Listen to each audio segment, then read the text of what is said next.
Hi guys! So itong video na to ay nung last February 17 pa. Nung sinelebrate namin yung 50th birthday ng tita ko here at the Six Alps Beach Resort located at Cabungawan, Burgos, Pangasinan. Pagkatapos namin kumain, in-explore na namin yung ganda ng lugar. Hindi naman kami madalas magkasama-sama ng ganito, kaya nung nagkaroon kami ng pagkakataon, in-enjoy talaga namin lalo na't walang signal sa lugar. Pagtapos namin mag-picture-picture, nag-decide na kami na bumalik sa cottage dahil nagkayayaan din kami na sumakay sa banana boat. By the way, yung cottage nga pala namin ay 1,500 pesos yung rent. So ito na nga, sumakay na kami sa banana boat. And by the way, pag nag-decide kayo na sumakay din dito, may bayad siya na 100 pesos per head. So ayun, nung nakasakay na kami, wala kaming ginawa kundi tumili. Kasi akala namin tutumba yung banana boat, lalo na pag paliko siya. Mafe-feel mo rin naman na safe ka kasi naka-life jacket naman and may kasamaan sila kuya na kasama din namin na nakasakay doon sa likod ng banana boat. Masaya. Kaya hindi pa naman kami nakakababa. Nag-isip kami kaagad, what if kaya?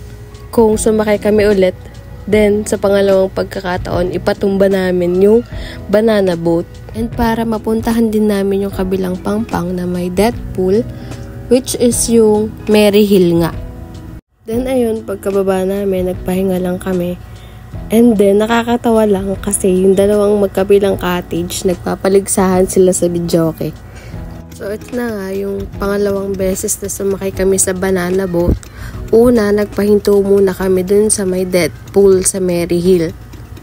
By the way, nitong pangalawang pagsakay namin sa banana boat, ang siningil na lang sa amin nila kuya ay 50 pesos per head na lang. So guys, let me show you yung mga videos and pictures na nakuhanan namin dun sa Mary Hill. And by the way, konting ingat lang kasi maraming sea urchin dun sa may mismong Mary Hill, kaya dala kayo ng tsinelas. 1, 2, 3!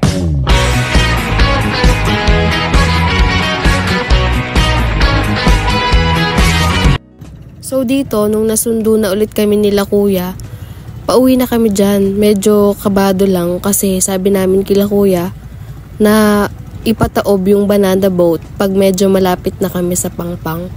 So ito na nga, dito, sumisenyas na pala si kuya na itaob na namin yung banana boat. So wala kami idea na kami pala yung magtataob ng banana boat. Kaya natawa kami na mas nauna pang nalaglag si kuya nasa likod bago tumaob yung banana boat.